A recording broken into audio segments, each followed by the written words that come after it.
खबर उत्तराखंड के साथ मैं सूरी चौहान। खबरों का रुख करें उससे पहले एक नजर सुर्खियों पर। सीएम पुष्कर सिंह धामी का चमोली दौरा, अनिल बलूनी के समर्थन में सीएम धामी ने किया प्रचार।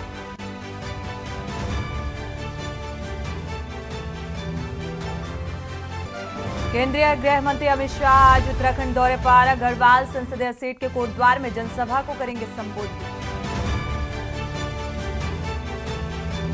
प्रदेश में मतदान के लिए बनेंगे 11,729 पोलिंग बूथ, 247 मतदाता पोस्टल बैलेट से कर चुके मतदान। चारधाम यात्रा के लिए पर्यटन विभाग की तैयारियां शुरू, मई के पहले सप्ताह में शुरू हो जाएगा यात्रियों का पंजीकरण, 6 काउंटर बनाए गए। 10 मई को रोहिणी नक्षत्र में खुलेंगे यमुनोत्री धाम के कपाट, मां यमुना के उत्सव डोली प्रस्थान का कार्यक्रम भी तय। और उत्तराखंड में अब तक जब्त हुए 22.54 करोड़, 3 करोड़ से ज्यादा की शराब पकड़ी गई, अभियान जारी। आप देख रहे हैं के न्यूज, खबरों का सारथी। उत्तराखंड में आगामी लोकसभा चुनाव प्रथम चरण के तहत 19 अप्रैल को होने जा रहे हैं और इसको लेकर जनपद पौड़ी पुलिस प्रशासन अलर्ट हो चुका है। और एसएसपी पौड़ी लोकेश्वर सिंह ने मीडिया से बातचीत करते हुए कहा है कि जनपद के सभी पोलिंग बूथों पर पर्याप्त संख्या में पुलिस फोर्स तैनात रहेगा और साथ ही अति संवेदनशील जो पोलिंग बूथ हैं उन पर अतिरिक्त पुलिस बल तैनात किया जाएगा, जबकि कुछ पुलिसकर्मियों को रिजर्व मोड पर रखा गया है ताकि जरूरत पड़ने पर उन्हें एक्टिव किया जा सके।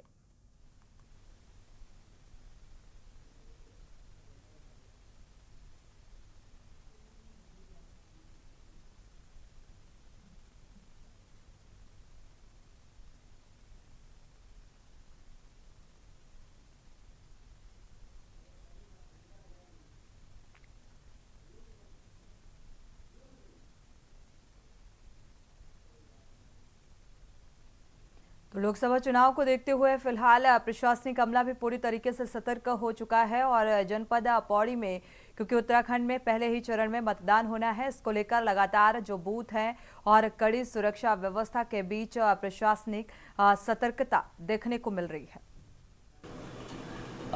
देखिए, ऐसे पोलिंग स्टेशन जो क्रिटिकल डेफिनेशन में आते हैं, जो कि इलेक्शन कमीशन की डेफिनेशन के अकॉर्डिंग क्रिटिकल माने जाते हैं, ऐसे हमारे जनपद पौड़ी में 45 पोलिंग स्टेशन है। इन पोलिंग स्टेशन में हाफ सेक्शन सीएपीएफ का डिप्लॉय किया जाता है पोलिंग डे के लिए और साथ ही साथ हमारे एक सब इंस्पेक्टर रैंक और 2 कांस्टेबल सिविल पुलिस के भी डिप्लॉय किए जाते हैं। गढ़वाल संसदीय सीट से कांग्रेस पार्टी के प्रत्याशी गणेश गोदियाल ने श्रीनगर गढ़वाल के स्वेत से स्थानीय गोला पार्क तक बाइक रैली निकाली और जिसमें बड़ी संख्या में लोगों का हुजूम उमड़ा। और स्थानीय गोला पार्क में जनसभा में गणेश गोदियाल बीजेपी की नीतियों पर जमकर बरसे। जनता को संबोधित करते हुए गोदियाल ने कहा कि बीजेपी सरकार में केवल लोगों को ईडी और सीबीआई के नाम पर डराने का काम किया जा रहा है और जो डरा नहीं उसे लालच देने की कोशिश की जा रही है और बीजेपी सरकार की तिजोरियों पर इतना धन नहीं जो गणेश गोदियाल को खरीद सके।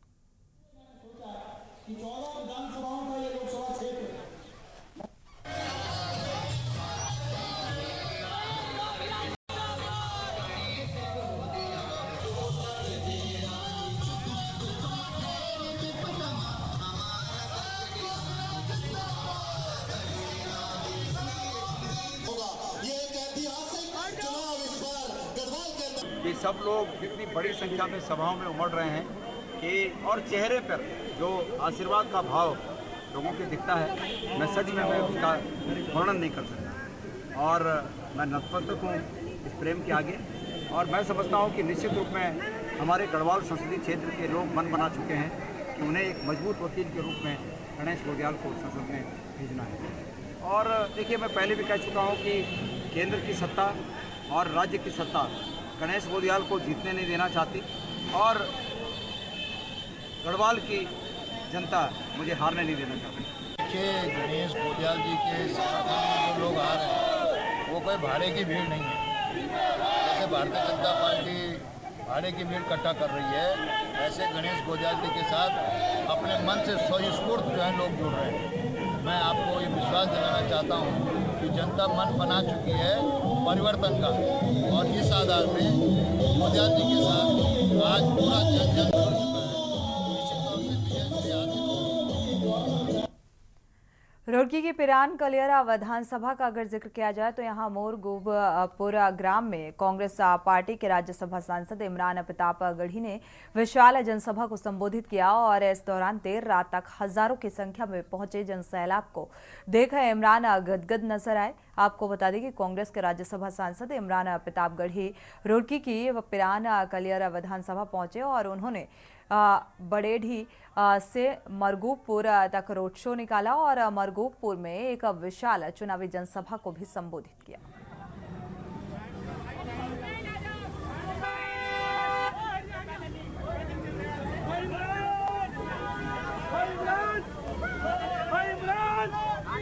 बहुत जल्दी आपके सामने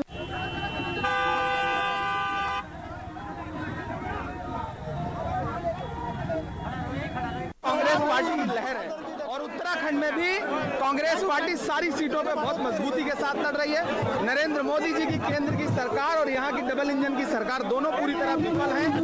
उत्तराखंड अंकिता भंडारी के लिए न्याय मांग रहा है और भारतीय जनता पार्टी की सरकार न्याय नहीं दे पा रही। इस वजह से जनता में बहुत गुस्सा है। अलायंस मजबूती के साथ देश में सरकार बनाने जा रहा है। भारतीय जनता पार्टी की सरकार जा रही है। तो जीत का दावा, आरोप और प्रत्यारोप बढ़ते आगे। अपर मुख्य निर्वाचन अधिकारी विजय कुमार जोगदंडे ने सचिवालय देहरादून स्थित मीडिया सेंटर में प्रेस वार्ता की और प्रेस ब्रीफिंग के दौरान उन्होंने कहा कि उत्तराखंड में करीब 11,729 पोलिंग बूथ पर 19 अप्रैल को मतदान होना है और मतदान सुबह करीब 7 बजे से शाम 5 बजे तक होगा। मतदान के मद्देनजर राज्य के सभी 13 जनपदों में 293 फ्लाइंग स्क्वाड और 252 स्टैटिक्स सर्विलांस टीम तैनात रहेगी और मतदान दिवस से 72 घंटे पहले सभी टीमों द्वारा और अधिक गहनता से चेकिंग अभियान चलाया जाएगा। करीब मतदान से 72 घंटे पहले का समय आज से शुरू हो जाएगा और इसके मद्देनजर अंतर्राष्ट्रीय बॉर्डर पर सीलिंग को अंजाम दिया जाएगा और सभी चेक पोस्ट पर सघन चेकिंग के निर्देश दिए गए हैं। 17 अप्रैल शाम करीब 5 बजे से 19 अप्रैल शाम 6 बजे तक राज्य में ड्राई डे रहेगा। निर्वाचन आयोग के निर्देश के अनुक्रम में हमारे राज्य में 11,729 पोलिंग स्टेशन पे मतदान की जो तिथि है वो 19 अप्रैल है और मतदान का समय जो है 7 बजे से शाम के 5 बजे तक होगा।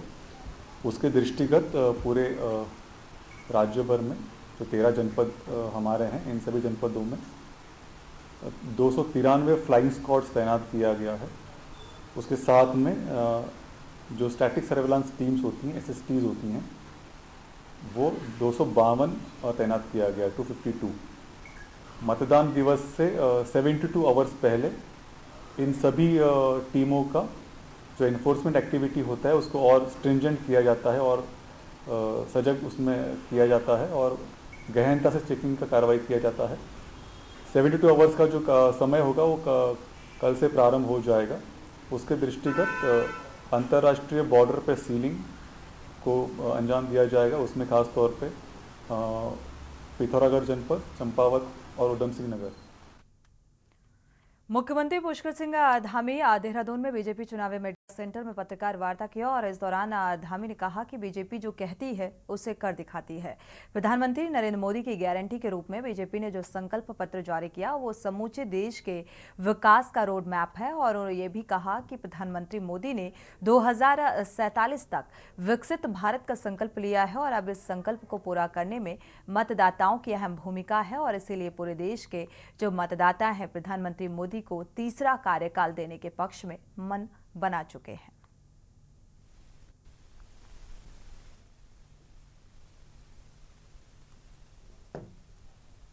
संकल्प पत्र देश के सामने प्रस्तुत किया गया है और उस संकल्प पत्र में आदरणीय प्रधानमंत्री जी के नेतृत्व में विकसित भारत बनाने का रोड मैप देश की जनता के सामने रखा गया है कि 2047 तक भारत विकसित भारत बनेगा।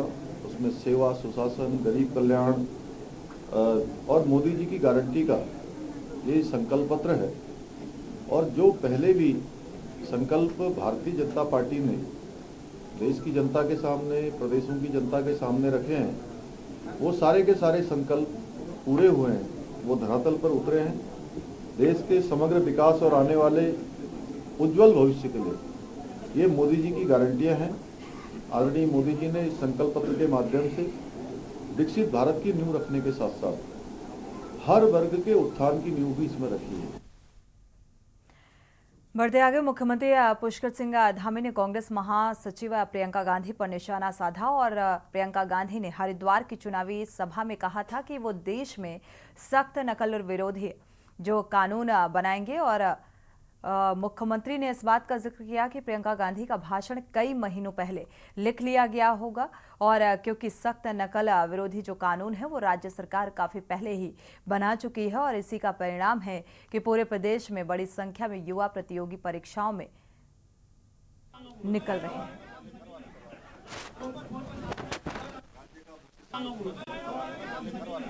की नेता प्रियंका दीदी रामनगर और एक दो स्थानों पर उन्होंने सभाएं की थी, तो मैं उनकी सभाओं को जो समाचार पत्रों में पढ़ रहा था तो उन्होंने कहा था कि हम पेपर लीक में कानून बनाएंगे। मैं आज आप सबके माध्यम से बताना चाहता हूं कि शायद कांग्रेस पार्टी के लोगों ने जो उनको स्पीच लिखकर दी होगी वो 6 महीने या 1 साल या 2 साल पुरानी कोई स्पीच होगी, उसको ही उन्होंने यहाँ दोहरा दिया। क्योंकि हम आप सब जानते हैं कि उत्तराखंड के अंदर हम सख्त नकल का अध्यादेश लेकर आ गए हैं, जिसकी आज सर्वत्र चर्चा है और उसके लागू होने के बाद किस प्रकार की स्थिति देश के अंदर हमारे प्रदेश की बनी है। यहाँ जो नकल माफिया हावी होते थे, नकल का जो अपराध होता था, गरीब माता पिता का हक, बेटे बेटियों का हक मारा जाता था, वो सारा का सारा पूरी तरह से समाप्त हो गया। सबके अंदर एक आशा विश्वास का संचार पैदा हुआ है और जो पहले भी इनमें चयन के लिए इस प्रतियोगिता में भाग लेते थे, जिनका नंबर नहीं आता था, उन्हीं का नंबर अब एक साथ 3-3, 4-4 और 5-5 प्रतियोगी परीक्षाओं में पास होकर चयन का अवसर उन सबको मिल रहा है।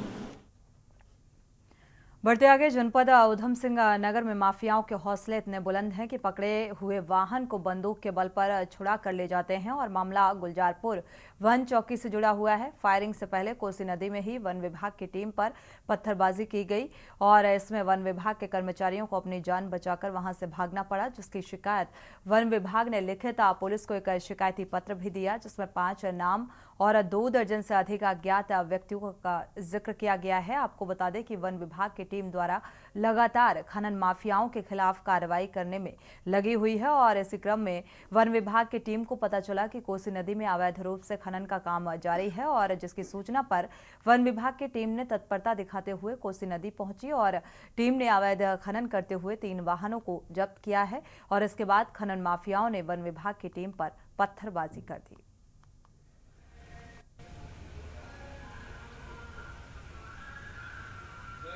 ये हमारा ये जो कोसी नदी है नीचे बाजपुर के पास देवघाट करके वहाँ पे जगह है, तो उस जगह पे हमारी टीम गश्त पे थी, तो वहाँ अवैध खनन करते हुए कुछ वाहन मिले, तो उनमें से कुछ वाहनों को पकड़ा गया और उनको अपनी हिरासत में लेकर के चौकियों में भेजा गया। तभी एक वाहन जो ऐसा था कि जो भागने लगा, तो उसको पकड़ के जैसे ही पकड़ने के लिए हमारी टीम गई तो उनके ऊपर 40-50 लोगों ने इकट्ठे होकर के पथराव किया, जिससे उस पथराव में हमारी गाड़ी थी, सरकारी गाड़ी गश्त वाली, वो उसमें काफ़ी तोड़फोड़ हुई और उसके शीशे वगैरह सब टूट गए। तो उसके बाद में हमने जब उनको वो वाहन तो पकड़ के लिया है, उसके बाद में उसको उनके जो लोग थे उनके खिलाफ तहरीर दी थाने में। रुक करते हैं अगली खबर का। हिंदू सनातन परंपरा में आदिशक्ति मां भगवती की पूजा का विशेष विधान है और पुराणों में वर्णन है कि मां भगवती की उपासना करने से मां सभी कष्टों को दूर करती हैं। नवरात्र पर्व पर हरिद्वार जिला कारागार में मां भगवती की भक्ति का अलग ही रंग देखने को मिला। नवरात्रि में इस अवसर पर कैदियों को सच्चे मार्ग पर लाने के लिए जिला कारागार में श्रीमद देवी भागवत कथा का आयोजन किया गया और इसमें कैदी मां की भक्ति में मंत्रमुग्ध हो गए। श्रीमद देवी भागवत कथा के आयोजन में पहुंचे संत समाज ने भी जेल प्रशासन द्वारा किए गए इस कार्य की सराहना की।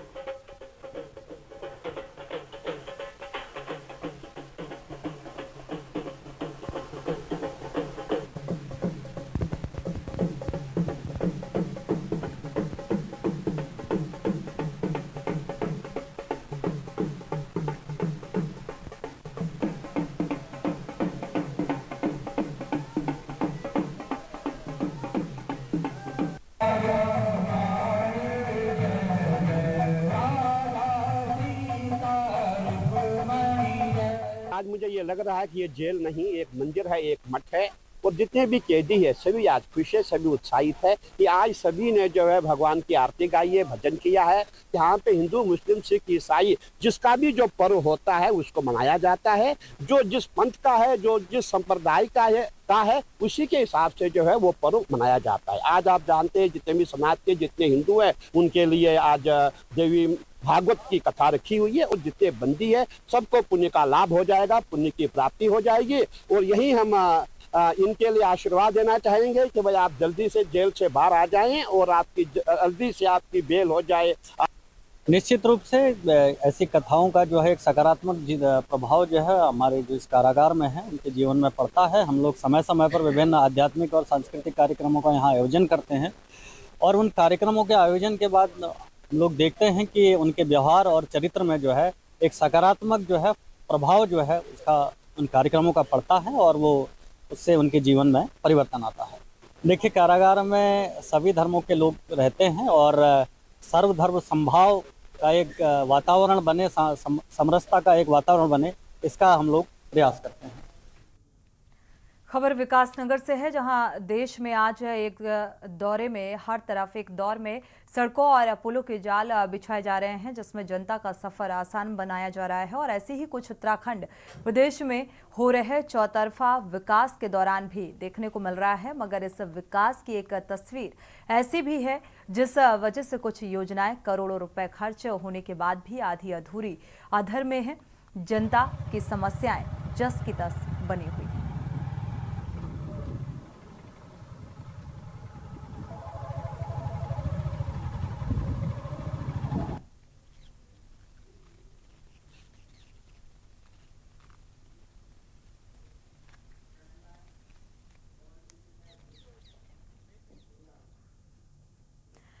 बढ़ते आगे, उत्तराखंड में लोकसभा चुनाव के लिए मतदान की तारीख की उल्टी गिनती की शुरुआत हो चुकी है और इस तिथि के नजदीक आते ही तमाम राजनीतिक दलों में चुनावी प्रचार प्रसार को तेज कर दिया गया है और मैनिफेस्टो बीजेपी की तरफ से जारी किया गया और बीजेपी ने अपने मैनिफेस्टो के जरिए हर वर्ग को साधने की कोशिश की है। बीजेपी के मैनिफेस्टो में यूसीसी और सख्त नकल विरोधी कानून लागू किए जाने समेत तमाम अहम वादे सत्ता में आने पर पूरे करने का वादा किया गया। और आपको बता दें कि उत्तराखंड देश का पहला राज्य है जहां यूसीसी लागू है और माना यह भी जा रहा है कि केंद्र की मोदी सरकार के यूसीसी में उत्तराखंड की झलक भी देखने को मिल सकती है। और इसके साथ ही धामी सरकार के सख्त नकल विरोधी कानून की भी झलक केंद्र सरकार के पेपर लीक रोकने के सख्त नकल विरोधी कानून में देखने को मिल सकती है। लेकिन इस घोषणा पत्र को लेकर विपक्ष हमलावर है और तमाम अहम सवाल विपक्ष की तरफ से पूछे जा रहे हैं। देखिए ये रिपोर्ट।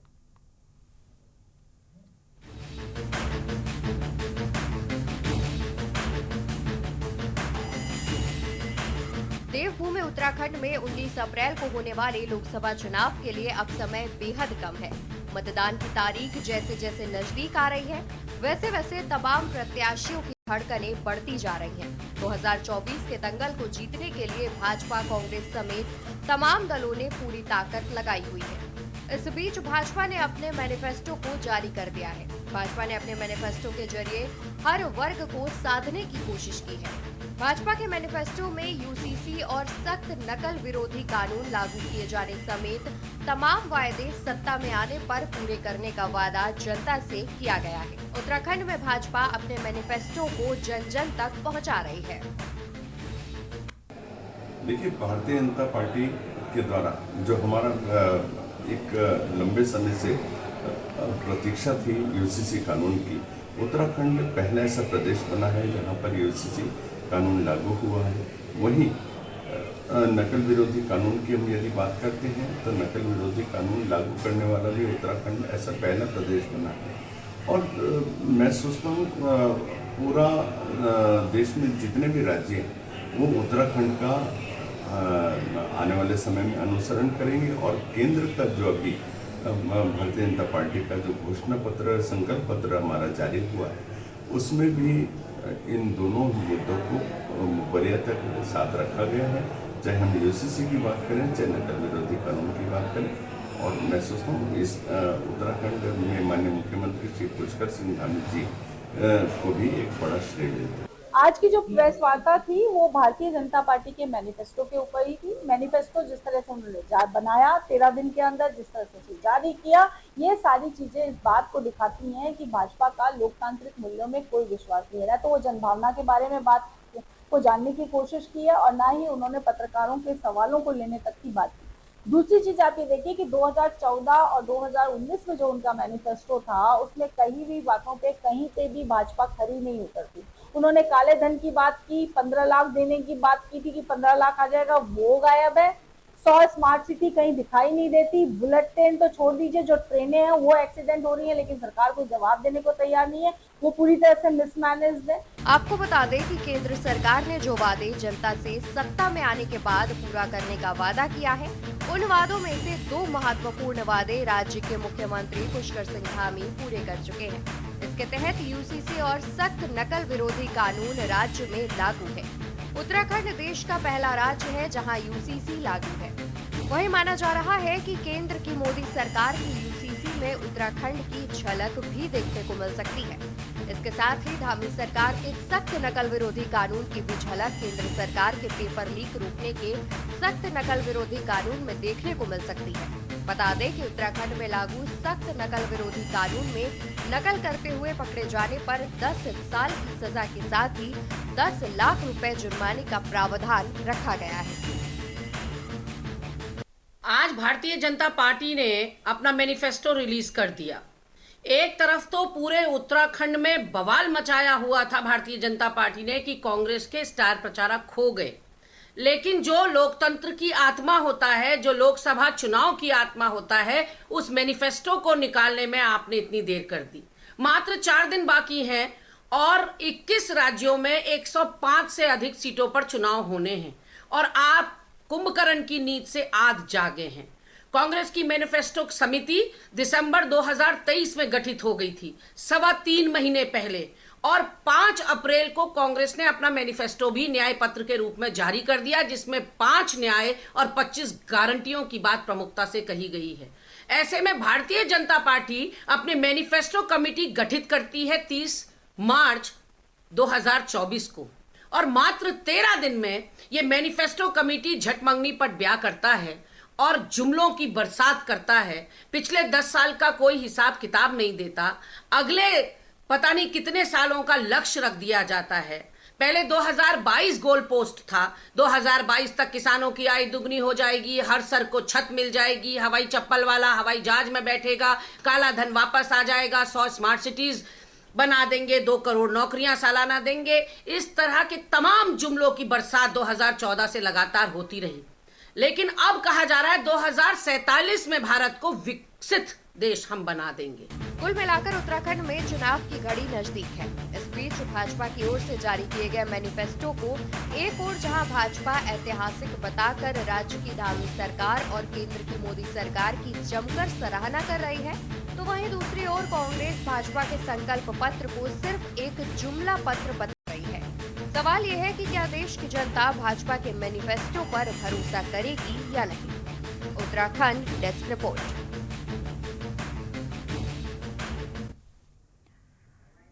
तो मैनिफेस्टो को लेकर जनता का भरोसा किस ओर जाएगा, ये फिलहाल देखना होगा। इसी के साथ खबर उत्तराखंड में फिलहाल बस इतना ही। आगे खबरों के लिए आप देखते रहिए के न्यूज़ इंडिया। आप देख रहे हैं के न्यूज़, खबरों का सारथी।